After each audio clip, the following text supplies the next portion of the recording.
Hi everyone, welcome back to the channel ट्रेडियोपैथी। तो सबसे पहले तो मैं आपका शुक्रगुजार रहूंगा कि भाई आपने ये जो नंबर है ये काफ़ी अच्छी तरीके से बढ़ाया, काफ़ी अच्छी तरीके से सपोर्ट करा। लास्ट दिन में अगर बताऊं तो काफ़ी अच्छी तरीके से सब्सक्राइबर्स बढ़े, वीडियोस को लाइक भी मिला, प्यार भी मिला, व्यूज़ भी मिले। तो definitely a big thank you to all. अब बात करते हैं कि भाई मार्केट्स में क्या देखने को मिल रहा है। तो देखो, मार्केट्स में अपने को एग्रेसिव सेलिंग का मोमेंटम देखने को मिला फ्राइडे के सेशन में। अब ये जो सेलिंग का सेशन है ना, कहीं ये डाउट क्रिएट कर रहा है कि भाई ये डिप मानकर बाय होगा या फिर एक एग्रेसिव नए लोज आपको देखते हुए मिलेंगे मार्केट्स में। ऐसा मैं क्यों कह रहा हूँ? क्योंकि अगर आप फ्राइडे के सेशन से पहले देखोगे तो हम धीरे धीरे ऊपर जा रहे थे, इंट्राडे में भी शार्प बाइंग आ रही थी। अगर आप देखोगे तो भाई 400 पॉइंट की इंट्राडे में बाइंग, इसका मतलब मार्केट में स्ट्रेंथ थी। लेकिन अब वो मार्केट की स्ट्रेंथ कहीं ना कहीं कूल ऑफ होती हुई दिखाई दी, वहां से इमेंस सेलिंग आती हुई दिखाई दी। तो अब इसको हम क्या समझें? यहाँ से एक ट्रेंड रिवर्सल समझें और नया लो आ सकता है वो समझें, या फिर एक यहाँ से शार्प अपसाइड मोमेंटम की तैयारी हो रही है मार्केट्स में। तो सारी चीज़ें मैं आपके साथ डिस्कस करूंगा। मेरी पर्सनल पोजीशन क्या है, मैं पर्सनली कहाँ पे ट्रेड कर सकता हूँ। बेसिकली ये वीडियो रहेगी इंट्राडे पे डेडिकेटेड कि भाई इंट्राडे में क्या आपको शार्प मूव आते हुए देख सकते हैं, कौन से पार्टिकुलर एरियाज हैं जहाँ से आपको बड़े मूव्स आते हुए देख सकते हैं मंडे को। क्योंकि मंडे को भाई धमाल तो मचने वाला है, क्योंकि कहीं ना कहीं ट्रंप, ईरान, इसराइल, इनके बीच में जो कॉन्फ्लिक्ट चल रहा है वो ठंडा तो नहीं पड़ रहा है, एस्केलेट ही हो रहा है। और जो 10 डेज का वो सीज फायर था वो भी कहीं ना कहीं एंड होने वाला है। प्लस येमन, एक न्यूज़ फ्लो वो भी आया कि भाई येमन भी इस वॉर में जुड़ गया है। तो वॉर एस्केलेट ही हो रहा है। पर इसका मतलब क्या ये है कि मार्केट्स गिर जाएगा? ऐसा बिल्कुल भी नहीं है, क्योंकि हमने कई बार देखा भी है, डिस्कस भी करा है कि सिचुएशन और बुरी होती रहती है, लेकिन मार्केट्स कहीं ना कहीं आपको बाउंस दिखा देता है शार्प एक। तो क्या वो sharp bounce, just not reversal but एक शार्प बाउंस आपको देखने को मिल सकता है, या फिर क्या यहाँ से एक अच्छे खासे लेवल्स के आसपास से आपको सेलिंग का प्रेशर भी देखने को मिल सकता है? सब कुछ मैं एक एक करके डिस्कस करूंगा, लेकिन मेजरली ये वीडियो इंट्राडे के बेसिस पर ही रहेगी। पोजिशनली अगर किसी को समझना है तो ये वाली वीडियो देख लेना, आई बटन पे मैं डाल दूंगा, क्योंकि ये वीडियो इंपॉर्टेंट बहुत है। क्योंकि इसमें अगर आप ये वीडियो देखते हो तो आपको सारी न्यूज़ फ्लो पता चलेंगी, कि मैंने 3-4 न्यूज़ फ्लोज बताई थी, प्लस रिलायंस से रिलेटेड भी कुछ चीज़ें बताई थी, वो भी इस वीडियो में भी बताऊंगा। प्लस ये वीडियो इंपॉर्टेंट बहुत थी क्योंकि यहाँ पे मैंने पोजिशनली डिस्कस करा था कि अगर मार्केट कुछ पार्टिकुलर लेवल्स को तोड़ता है तो फिर नीचे के कहाँ तक के लेवल्स आपके बन सकते हैं, जिस पे आप अगर अपना पोर्टफोलियो मैनेज करते हो, पोर्टफोलियो आपका बना हुआ है, तो किन एरियाज के आसपास आप एवरेज कर सकते हो, किन एरियाज के आसपास आप निकल सकते हो अपने पोर्टफोलियो से, या फिर किन एरियाज के आसपास एक one of the best opportunity आपकी रह सकती है जहाँ पे आप एक अच्छी खासी इन्वेस्टमेंट कर सकते हो। प्लस ट्रेडिंग अपॉर्चुनिटी तो मैंने बताई थी कि पोजिशनली जो भी ट्रेड करते हैं कि भाई 2-3 महीने की पोजीशन बना ली, तो वो अच्छी खासी एक ट्रेडिंग अपॉर्चुनिटी फाइंड आउट कर सकते हैं। शार्प रिवर्सल किस एरिया से आएगा वो सब कुछ मैंने इस वाली वीडियो में बताया, आई बटन पे ऑलरेडी लिंक कर दिए। इस वीडियो के बाद जाके डायरेक्टली चैनल पे देख लोगे तो वहाँ पे मिल जाएगी। अब बात करते हैं कि भाई इंट्राडे में मंडे को क्या देखने को मिल सकता है, तो वो हम इस वीडियो में जानेंगे। लेकिन उससे पहले चैनल को सब्सक्राइब नहीं करा है, सब्सक्राइब जरूर कर दें, ऑल वाला बटन दबा दें। एक रिक्वेस्ट मेरी रहेगी कि वीडियो को लाइक चाहे एंड में कर देना, चाहे अभी कर दो, लेकिन कमेंट जरूर करा करो। मैं जो भी पूछा करूं या फिर आपको जो भी कुछ फीडबैक सजेशन दे रहा हूं तो डेफिनेटली कमेंट जरूर करा करो, जिससे भाई यूट्यूब के एल्गोरिदम में जाती है कि भाई मैं वीडियोस बना रहा हूँ, हमारी टीम वीडियोस बना रही है, ट्रेडियोपैथी चैनल पे trading related, stock market related educational videos बन रही हैं। तो जब उसकी एल्गोरिदम में जाएगी तो अपनी चैनल की रीच भी बढ़ेगी और आपको भी काफ़ी ज़्यादा मजा आएगा। तो डेफिनेटली अभी तक सब्सक्राइब नहीं करा, सब्सक्राइब जरूर कर दें, कमेंट जरूर करना और बढ़िया सा लाइक जरूर कर देना वीडियो पे। अब बढ़ते हैं कि भाई मंडे को क्या देखने को मिल सकता है। तो बिना किसी टाइम वेस्ट के अपनी तगड़ी सी वीडियो को स्टार्ट करते हैं।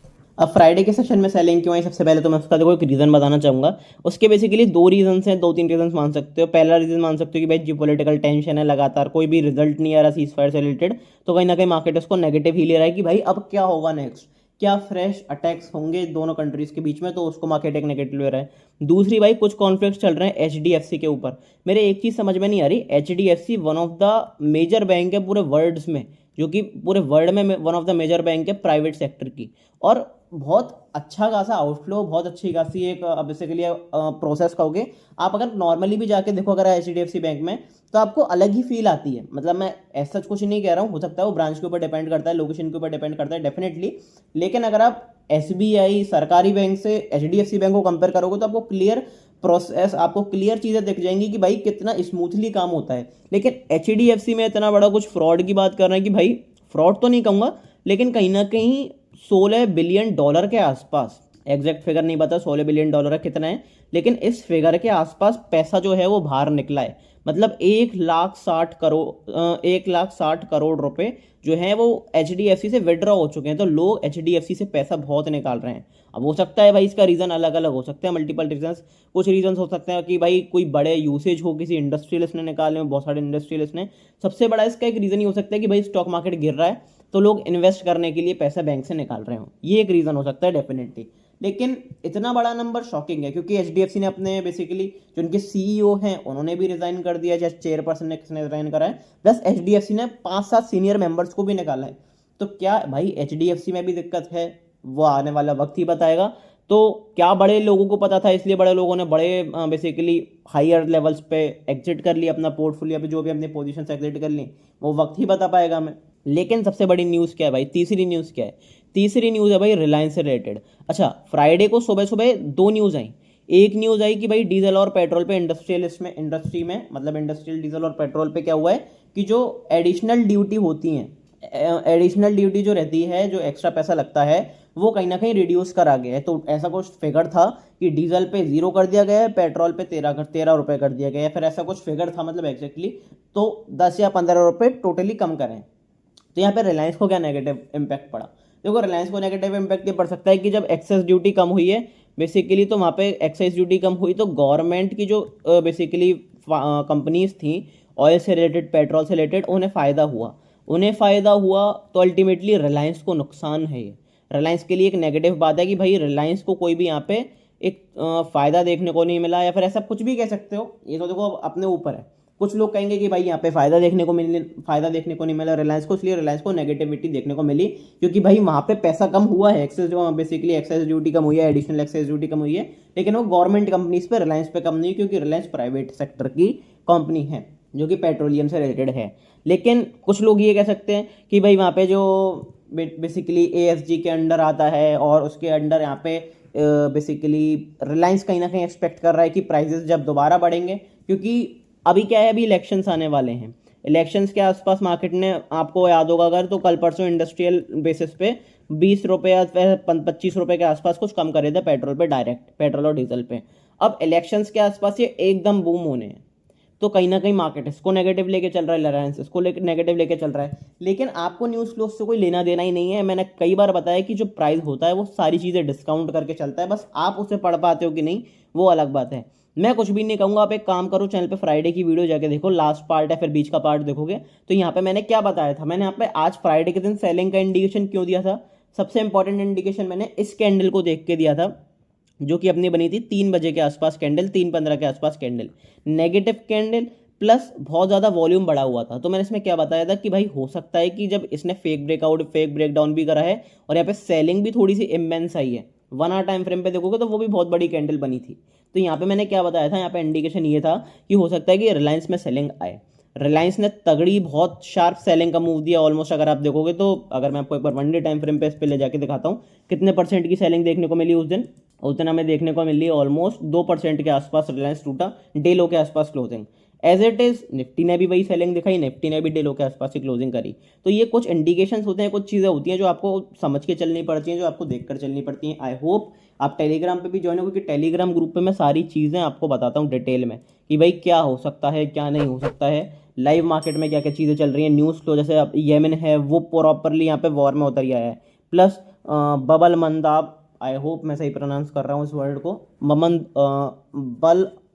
बब अल मंदाब स्ट्रेट जो है, स्ट्रेट ऑफ हॉर्मस की तरह एक और पैसेज है ऑयल के लिए, तो वो कहीं ना कहीं बंद हो रहा है। और यहाँ से अगर ये बंद होता है तो कहीं ना कहीं 6 मिलियन बैरल्स पर डे और ड्रॉप होगा जो अपना पासेज है, और बहुत नेगेटिविटी फैलेगी ओवरऑल इकोनॉमी में। ऑयल से रिलेटेड जो ऑयल क्राइसिस चल रहा है, जो बेसिकली गैस की शॉर्टेज चल रही है, वो कहीं ना कहीं और फैलेगी।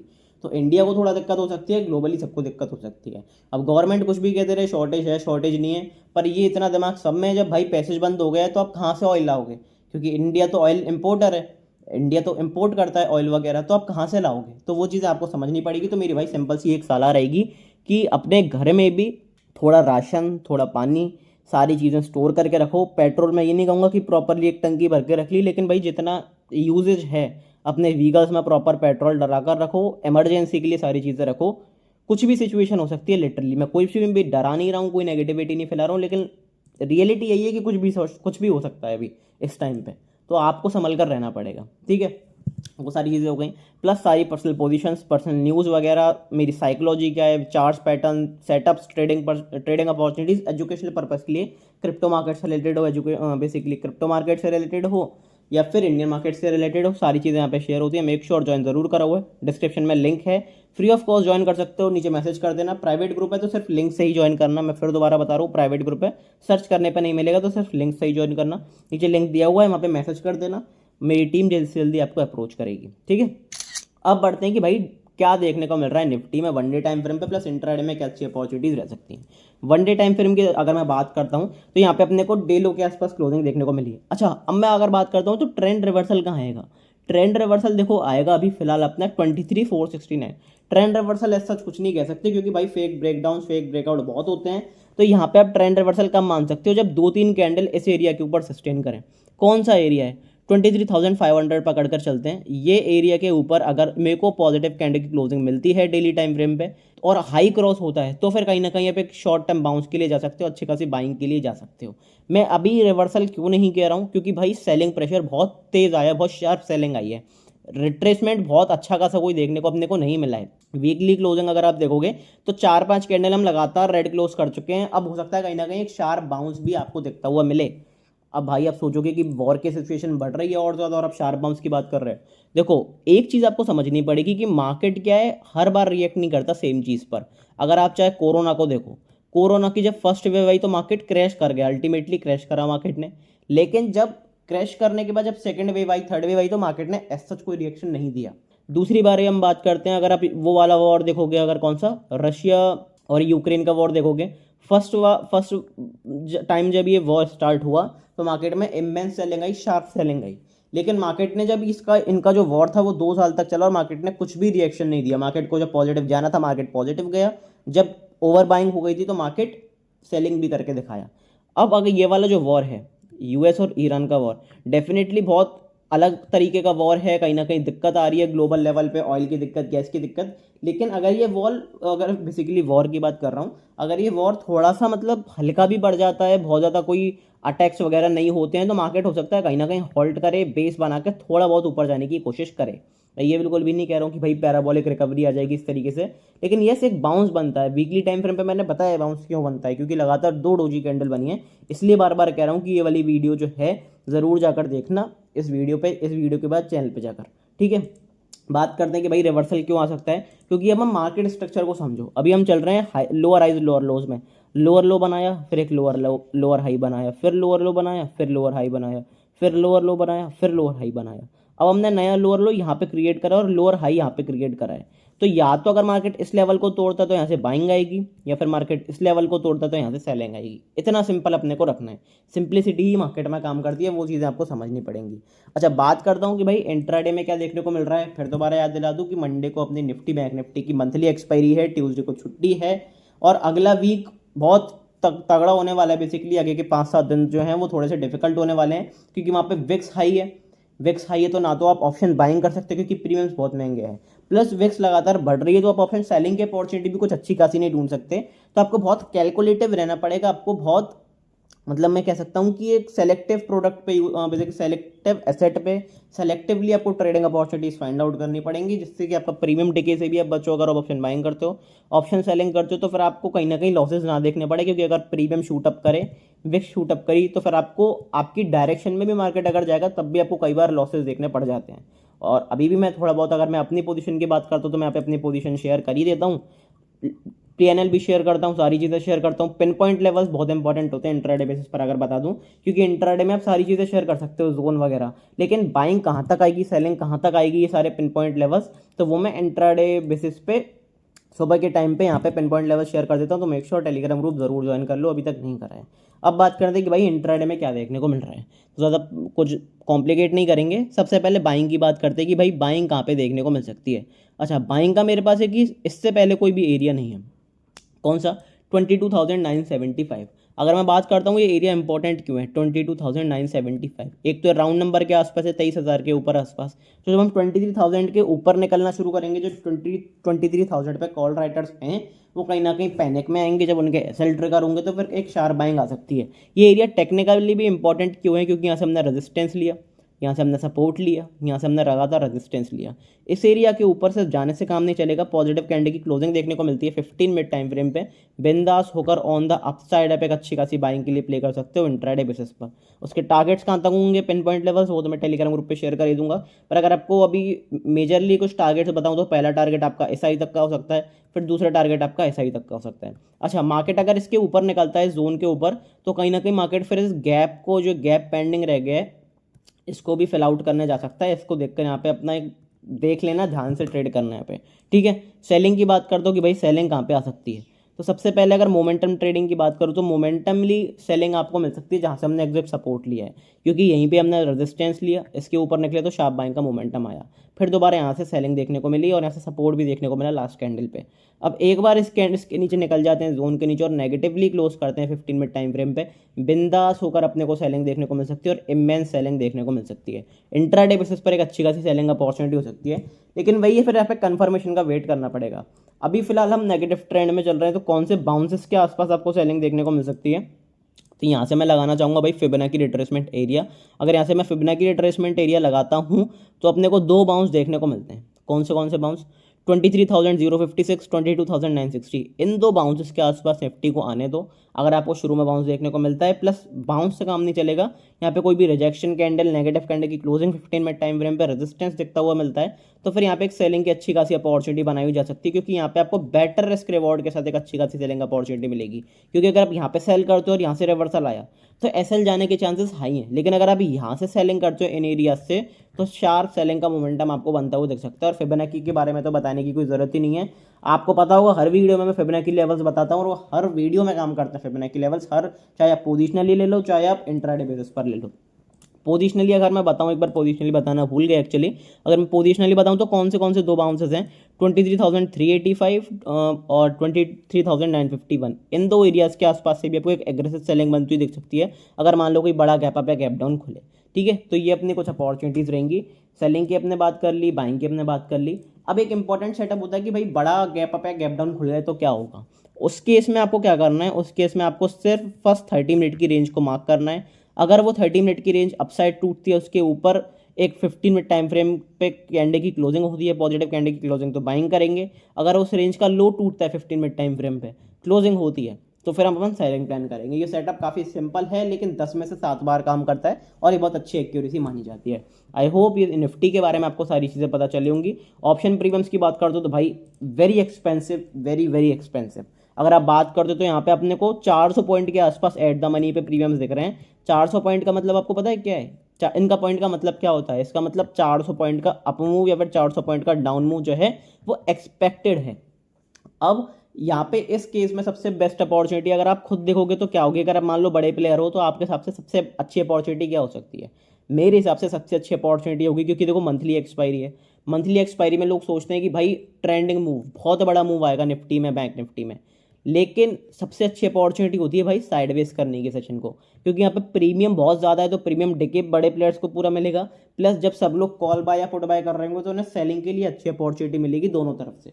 तो सबसे अच्छी अपॉर्चुनिटी होती है कि भाई यहाँ पे साइडवेज हो जाए। तो पॉसिबिलिटी क्या है, पॉसिबिलिटी ये है कि भाई बड़ा गैप अप है, बड़ा गैप डाउन खुल जाए, उसके बाद एक शार्प 10, 15, 20 मिनट में शुरू की में रिकवरी या फिर एक सेलिंग का एक मतलब 10, 15, 20 मिनट में मूव दिखा के वहाँ पे कोई कैप्चर भी नहीं कर पाएगा मूव, प्लस बाकी का सेशन साइडवेज कर दो। अब बाकी ये लोग जो क्या है वो होप में बैठे रह जाएंगे कि भाई एक बड़ा मूव आएगा, एक बड़ा मूव आएगा, वो कॉल बाय पुट बाय करते रहेंगे और ये कॉल सेल पुट सेल करते रहेंगे बड़े प्लेयर्स। तो ये एक सबसे अच्छी अपॉर्चुनिटी हो सकती है। बैंक निफ्टी की बात करते हैं कि भाई बैंक निफ्टी में क्या देखने को मिल रहा है। बैंक निफ्टी में भी सेम स्ट्रक्चर, बैंक निफ्टी में थोड़ा ज़्यादा एग्रेसिव सेलिंग देखने को मिल रही है। अभी एग्रेसिव सेलिंग देखो दो कारण की वजह से, एक तो एचडीएफसी बैंक, दूसरी बात ये कि ओवरऑल बिजनेस पे अफेक्ट पड़ रहा है ऑयल क्राइसिस से, तो बिजनेस अफेक्ट पड़ रहा है तो बैंक्स शार्पली गिर रहे हैं, ये चीज़ आपको समझनी पड़ेगी। अच्छा, रिवर्सल की बात करता हूँ भाई, बैंक निफ्टी में रिवर्सल है, फिर एक बड़े बाउंस की बात, बड़ी बाइंग की बात पोजिशनली, तो वो आएगी अपने 54,200 के ऊपर, 54,200 के ऊपर अपने को चाहिए पॉजिटिव कैंडल की क्लोजिंग डेली टाइम फ्रेम पे, बिंदास होकर हम एक अच्छी खासी बाइंग कर सकते हैं। अब ये एरिया इंपॉर्टेंट क्यों है, क्योंकि हमने रिसेंट अपना जो लोअर हाई है वो इसी के ऊपर बनाया है, इसके ऊपर निकलेंगे तो कहीं ना कहीं ट्रेंड चेंज देखने को मिलेगा, लेकिन कंफर्मेशन आप अभी कुछ नहीं कह सकते क्योंकि भाई न्यूज़ बेस्ड मार्केट चल रहा है, वो भी चीज़ें आपको समझनी पड़ेंगी। अब बाउंस के ऊपर आप सेलिंग अपॉर्चुनिटी जरूर फाइंड आउट कर सकते हो। तो ये एरिया इंपॉर्टेंट कौन से हैं, 55,333, 53,822 इन दो एरियाज के आसपास बैंक निफ्टी का ही मिलता है, प्लस नेगेटिव कैंडल की क्लोजिंग करता है डेली टाइम फ्रेम पे, 1 आवर टाइम फ्रेम पे। बिंदास होकर सेलिंग अपॉर्चुनिटी फाइंड आउट कर सकते हो, बेटर रिस्क रिवॉर्ड के साथ आपको अच्छी खासी सेलिंग देखने को मिल सकती है, क्योंकि इन एरियाज के आसपास सेलिंग करना कहीं ना कहीं उतना अच्छा नहीं है।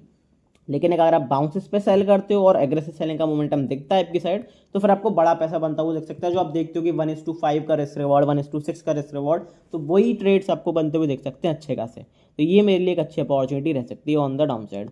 अब बात करता हूँ भाई बैंक निफ्टी में, पैनिक तो बड़ा देखने को मिला है, लेकिन फिलहाल अभी अपना सपोर्ट अगर मैं बात करता हूँ तो सपोर्ट अपना यही वाला एरिया है। अब सपोर्ट के ऊपर हमने क्लोज तो करा है, लेकिन वही बात है कि कब तक टिकेंगे कब तक नहीं टिकेंगे, तो वही पोजिशनल वाली वीडियो देख लेना चैनल पे, वो मैंने डिस्कशन करा है बैंक निफ्टी का भी, तो उसमें जाके आप देख सकते हो।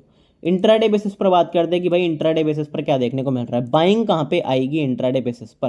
तो सबसे पहले मेरे लिए बाइंग का इंपॉर्टेंट लेवल, एक बाइंग का इंपॉर्टेंट जोन कौन सा होगा, ये वाला जोन 52,700, ये मेरे लिए एक बहुत क्रूशियल जोन होगा, क्योंकि यहाँ से देखो हमने रेजिस्टेंस लिया, यहाँ से कहीं ना कहीं रेजिस्टेंस लिया, फिर एक सेलिंग आई, फिर यहाँ से कहीं ना कहीं एक फेक सारे बायर्स को यहाँ पे फंसाया, ट्रैप करा, फिर कहीं ना कहीं थोड़ी बहुत मार्केट नीचे भी निकला, हालांकि अगले दिन गैप अप भी खुल गया, लेकिन कहीं ना कहीं यहाँ पे एक बार बायर्स को तो फंसाया था। तो ये एरिया बहुत इंपॉर्टेंट है, यहाँ पे प्राइस ने बहुत अच्छी तरीके से एक्ट करा है। यहाँ पे मैं अगर लिख दूँ तो 52,700, इस एरिया के ऊपर अपने को पॉजिटिव कैंडल की क्लोजिंग मिल जाती है 15 मिनट टाइम फ्रेम पे। बिंदास होकर ऑन द अपसाइड आप एक अच्छा खासा एक बाउंस एक्सपेक्ट कर सकते हो, एक अच्छी खासी बाइंग एक्सपेक्ट कर सकते हो, और इसके ऊपर आपको एक अच्छा शार्प मोमेंटम देखने को मिल सकता है बाइंग का। हो सकता है कि भाई ये जो जैसे निफ्टी में गैप पेंडिंग है, इसमें भी गैप पेंडिंग है, और ये गैप भी फिल हो, तो ऑन द अपसाइड आपको एक अच्छा खासा मोमेंटम देखने को मिल सकता है बैंक निफ्टी में। लेकिन इस एरिया के ऊपर क्लोजिंग करनी पड़ेगी, उससे पहले हम ज़्यादा कुछ सोचेंगे नहीं, ठीक है। ये अपनी कोई बाइंग की बात। सेलिंग की बात करते हैं।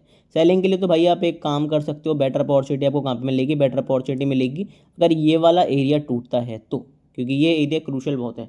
51,970 ये एरिया इंपॉर्टेंट मेरे लिए इसलिए क्योंकि यहाँ पे सारे बायर्स को ट्रैप कर बेसिकली सेलर्स को ट्रैप करा।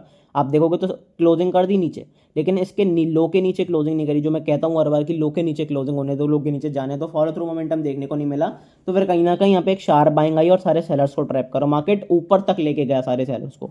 अब यहाँ पे हमने रेजिस्टेंस भी लिया, सपोर्ट भी लिया, फेक ब्रेकडाउन भी करा, फिर यहाँ से सपोर्ट लेके ऊपर की तरफ भी गए, एक बार फिर इस एरिया के नीचे निकल जाते हैं और नेगेटिवली क्लोज करते हैं। तो अगर नेगेटिव कैंडल की क्लोजिंग देखने को मिलती है तो एक अच्छी खासी सेलिंग की अपॉर्चुनिटी आपके इस एरिया के नीचे हो सकती है। अच्छा, बाउंसेस की बात करते हो कि भाई किन बाउंसेस के आसपास आप एक अच्छी खासी अपॉर्चुनिटी फाइंड आउट कर सकते हो, तो मेरे लिए दो बाउंस रहेंगे सबसे इंपॉर्टेंटली। पहला एरिया कौन सा है, 52,665, 52,948, इन दो एरियाज़ के आसपास कहीं भी नेगेटिव कैंडल की क्लोजिंग बनती हुई दिखती है, रेजिस्टेंस फेस होता हुआ दिखता है, बिंदास होकर सेलिंग कर सकते हो। अब देखो अगर आप कॉन्फिडेंसली देखोगे तो ये एरिया कौन सा है, ये एरिया अपना रेजिस्टेंस वाला एरिया भी है, और ये एरिया अपना सपोर्ट वाला बेसिकली बाइंग वाला एरिया भी है। मतलब यहाँ पे अगर आप सेलिंग भी कर सकते हो, बाइंग भी कर सकते हो, तो अब आप कंफ्यूज हो जाओगे कि भाई क्या करना है। आपको कुछ नहीं करना, मार्केट को डिसाइड करने दो। इस एरिया के ऊपर अगर अपन पॉजिटिवली रिएक्ट करते हैं, पॉजिटिव कैंडल की क्लोजिंग देखने को मिल जाती है, तो यहाँ से फिर एक बाइंग करेंगे, क्योंकि यहाँ पे हम इस एरिया को तोड़ देंगे और कहीं ना कहीं जो सारे कॉल राइटर्स हैं उनके एसएल कटना शुरू होंगे। अगर इसके नीचे हम नेगेटिव कैंडल की क्लोजिंग कर देते हैं तो फिबोनाची रिट्रेसमेंट एरिया वो अच्छी तरीके से वर्क करेगा पॉसिबली, और वहाँ से फिर आपको एक शार्प सेलिंग का मोमेंटम भी बनता हुआ दिख सकता है। तो यहाँ पे मार्केट को रिएक्ट करने दो कि पॉजिटिवली रिएक्ट करता है या फिर नेगेटिवली रिएक्ट करता है, जैसे भी रिएक्ट करे उसके अकॉर्डिंगली आप प्ले कर सकते हो। अब देखो लाइव मार्केट में सारी चीज़ें बदल सकती हैं, बड़ा गैप अप बड़ा गैप डाउन खुल सकता है, लेवल्स बदल सकते हैं, पिन पॉइंट लेवल्स में शेयर करता हूँ। तो इसलिए बार बार कह रहा हूँ कि भाई टेलीग्राम ग्रुप मेरा कोई फायदा नहीं है, फ्री ऑफ कॉस्ट है, आपको कोई पैसा वैसा तो देना नहीं है बेसिकली ज्वाइन करने के लिए, फ्री ऑफ कॉस्ट आप ज्वाइन कर सकते हो। तो लिंक डिस्क्रिप्शन में दिया हुआ है। लाइव मार्केट में सारी सपोर्ट सारी हेल्प आपको इसी चैनल के थ्रू मिलती है, सो मेक श्योर ज़रूर ज्वाइन कर लो, डिस्क्रिप्शन में लिंक दिया हुआ है। अगला वीडियो पॉसिबली अपना पेड क्रैश कोर्स जो बेसिकली प्रीमियम लेवल का क्रैश कोर्स जो चल रहा है फ्री ऑफ कॉस्ट, वो भी आपको यहाँ पे अगली वीडियो देखने को मिलने वाली है। हो सकता है आज एक पॉसिबली एक नया एपिसोड आ जाए, जिसमें हम टेक्निकल्स की तरफ घुसेंगे। प्रॉपर हमने जो बेसिकली फंडामेंटल्स होते हैं स्टॉक मार्केट के वो हम डिटेल में समझ चुके हैं, प्रॉपर 11 एपिसोड्स अपने हो चुके हैं। अब हम समझेंगे कि भाई किस तरीके से आप टेक्निकल्स का यूज़ करके अच्छी खासी ट्रेडिंग अपॉर्चुनिटी फाइंड आउट कर सकते हो। और प्रीमियम लेवल का बेसिक से लेके एडवांस तक क्रैश कोर्स यहाँ पे मैं चला रहा हूँ फ्री ऑफ कॉस्ट यूट्यूब पे, ज़रूर जाकर देखना। और काफ़ी अच्छी वीडियोस मिलती हैं, क्रूड, नेचुरल गैस, गोल्ड का इम्पैक्ट क्या पड़ सकता है, उसके ऊपर भी पॉसिबली मैं एक वीडियो डाल दूँ कि भाई अब इम्पैक्ट किस तरीके से पड़ेगा। तो मेक श्योर कि सारी वीडियोस देखो, लाइक करो, कमेंट जरूर कर देना एक बढ़िया सा फीडबैक, और कोई भी क्वेश्चन हो, क्वेरी हो, जरूर कमेंट करना, ठीक है। मिलते हैं अगली वीडियो में टेलीग्राम पे लाइव, तब तक के लिए good bye, thank you very much.